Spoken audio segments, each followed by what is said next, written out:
Hello everyone, and welcome back to Getting Lost with Chloe of Class 41C, where I get lost for the gist of your entertainment and seconds of scores for my finals project. In this video, I will record as I act as the tour guide for my best friend Jill as we wander the streets of Taipei, showing and explaining the places we travel, plus describing my planning and booking process. So, without further ado, let's start this video.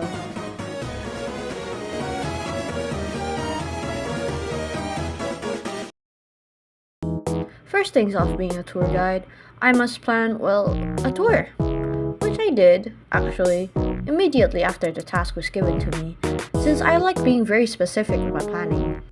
The absent asking process was quite a hassle, because it really seemed like my supervisor didn't want me to go, but in the end, she let me go, and that really eased up the planning process for me. At first, I scheduled the tour to be a 2-day, 1-night trip, with a 1-night stay at a hotel. But looking how expensive that actually is, and seeing how me and my friend isn't really that rich, I opted to change of plans. We checked transportation prices and decided that we would depart by bus and leave by high-speed rail train, which I think was a great cut for traveling costs. And an early morning walk around Taipei and then an early departure is efficient and doesn't sound too bad. Okay, so just to inform you guys about Taipei, it's basically the big city of Taiwan, with famous landmarks and interesting tourist spots spread all around the city. Especially with the metro system built inside the city, it really is a perfect spot with the easy to reach and cost-friendly travel. So after all that hassle, we booked our tickets and paid for our expenses, and off to Taipei we go. 6:10 in the morning and everything was a little bit of a mess. Waking up late and driving hastily by bike, we were kind of falling behind the schedule. Thankfully, with the lack of traffic, we were able to make it in time, with some time to spare to sit down to wait for the bus to prepare. When the bus arrived, we searched and found our seats and dropped dead asleep. And when I said we dropped dead, we were literally out. My friend Joe especially was asleep until the last 30 minutes of the trip. The bus ride was comfortable, so even though it was a little stiff, the soft padding for the seats were right for the big price of 500 NT we paid for the ticket. 11:30, we finally arrived at Taipei, and even though it was a little later than I expected to arrive upon, the restaurant we were heading to just opened, so it wasn't too much of a hassle. After navigating the bus station and finding our way to the MRT system, we took a moment to take a small snack break, since we both hadn't eaten the entire day. And one thing I noticed about Taipei after walking around a lot is that Taipei loves, and I mean loves, greenery. Just look at this. Green here, green there, it's never ending. I took Joe and by 12:10 we arrived at Nagi Ramen. Nagi Ramen restaurant is fit for ramen enjoyers and purists alike. Their founder, Mr. Satoshi Ikuta, opened his first branch in 2004 after hard-workingly making a name for himself, winning first place in the contest in a spot in Tokyo's famous Tachikawa Ramen Square. It is also known for its unique selection of broths, like the squid ink and pesto ramen broth, so that's why where we were headed for lunch. We went to the Daan branch Nagi Ramen, and upon arrival we were greeted by a friendly waitress and an empty spot quite immediately. We were given a menu to choose our meal and pick our preferences on. For example, the thickness of the broth, the toppings we wanted to add, the thickness of the noodles. It was all kind of up to us to what we really wanted for the ramen. And when we finished picking, we gave our menu to the waitress and waited for our orders to arrive. So meanwhile to that, me and Joe decided to sit down and take in the authentic atmosphere of the restaurant. Tomato. No, tomato. Tomato. Actually, yeah. 5 minutes passed, and our orders arrived. I had picked the tangy, unique pesto ramen, while Joe picked the rich and smoking quitted ramen. After starving for so long, we chowed our bowls in less than 10 minutes. The ramen tasted so rich and tasty. I can't quite explain for you how delicious it was, but I would definitely go back, 10 out of 10. Even Joe said he was impressed by the food, despite being a sharp taster in food. After getting my ice cream, we were off again to our next destination, Taipei Zoo. We took a metro to Taipei Zoo, which from Daan took around a clean 10 to 15 minutes. I was very excited to reach the zoo, and I think it shows because Joe ended up babysitting me a little bit to refrain me from running around. We arrived at the zoo around at 1:30.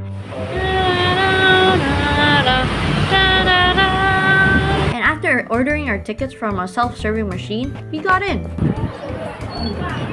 This year, me and Joe had only two objectives at the zoo: to see the bugs and to see the frogs. And so went out our mission to search for them. We stumbled upon the insectarium pretty early into the zoo, and they had a vending machine in front of it, which was lucky for me and Joe since it was a hot day and we were feeling a bit doozy. One purchase later and we got a can of coffee to hype us up. We then found a funny frog machine, then entered the insectarium. Oh. That's frog. Yeah, frog! And when I said I was hyped, I was hyped. I love bugs, and you can clearly see how happy I really was going through the insectarium. It's my dream. They even got an anime girl explaining things to you. Yeah, look, see. There, look at that. There's an anime girl.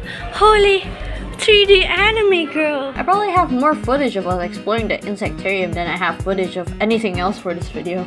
They had an open greenhouse for us to admire butterflies, beetles, and caterpillars. They also had an aquatic bug section, and they also had a more enclosed and kept insect section, though they didn't quite make an appearance.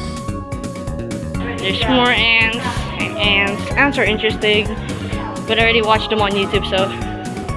I especially was looking forward to admire the beetles, but it seems like they were asleep somewhere since we couldn't quite find any.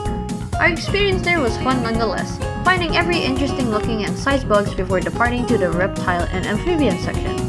The distance between these two exhibits were like a hike on a mountain. We had to go uphill, which was not fun. But we did end up finding some interesting animals along the way. We found elephants, gazelles, owls. Look, your mom.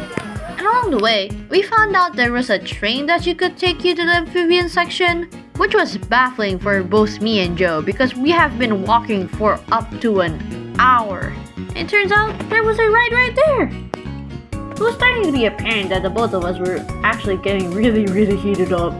It was a hot day, and not to mention, the zoo was kind of moist, so it wasn't very fun being there in person. Thankfully though, we arrived at the exhibit just in time before one of us started passing out. We were greeted by a giant turtle as we entered the exhibit, and I guess that's a very good depiction as to the entire exhibition altogether.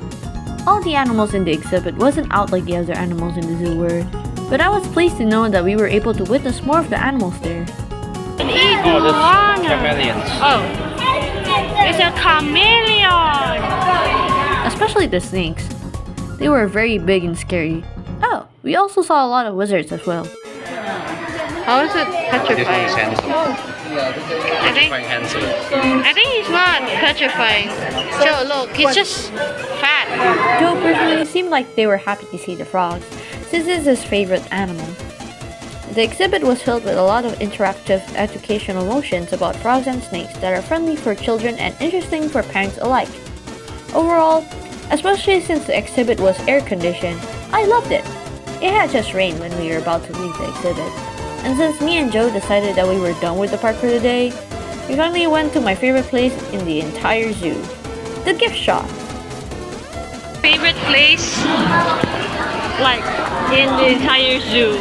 We looked around to find anything that would catch our interest, but I already had prepared something in mind. A fidget toy, shaped like a slug and beetle. I saw it the first time when I came, and it's been on my mind ever since. And while Joe has found his smirch of pollen, it started dawning on me that the stuff that I wanted was not available anymore. That devastated me because not only it is not being sold anymore, but it also dawned on me that I couldn't find a gift fit for my boyfriend.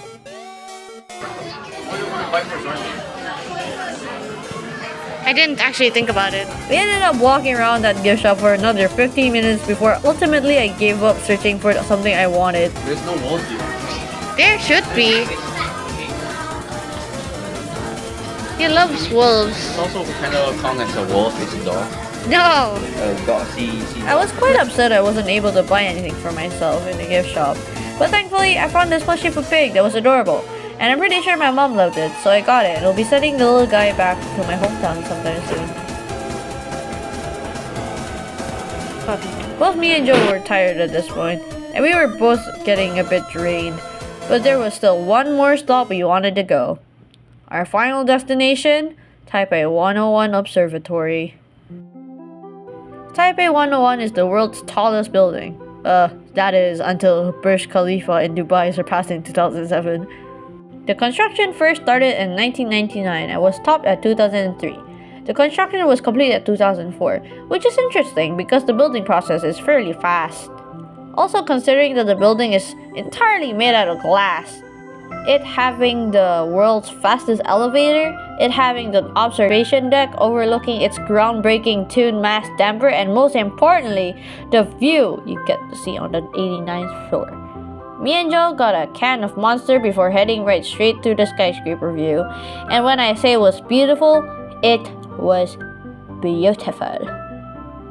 I won't lie, my camera for this footage will always and forever make me cry, since the view was spectacular and my phone was not able to completely capture all of that beauty. We got coupons for entering the site, and I used them to buy some food that stalls were provided in the floor. I got myself a cheesy bread and some tofu, and it tasted really good. After taking some photos, me and Joe decided to view the giant ball that was in the tower. I can't really explain how I felt about it, other than it was a giant wooden ball, but I guess it's really cool how it helps the 101 floor building from, I don't know, killing us all. We stumbled upon some Taipei 101 dedicated art as we were leaving the floor, and there was so much wonderful watercolor paintings. As a fellow artist, I could only say that I felt touched looking at them. We left the site to head to the high-speed rail train via MRT. Both me and Joe were very tired at that point, and I'm sure we were quite relieved knowing that our final destination this time was our beloved step hometown Tainan. 6:50, we sat in our seats, took a breath, and enjoyed ourselves as we headed back to Tainan. Arriving, taking a taxi, going home. I believe for introverts such as us, that is the best part of travel of all. Okay, since we are done with the tour of the video, as always, I will leave a ranking for how I felt about the trip altogether. Drum roll, please.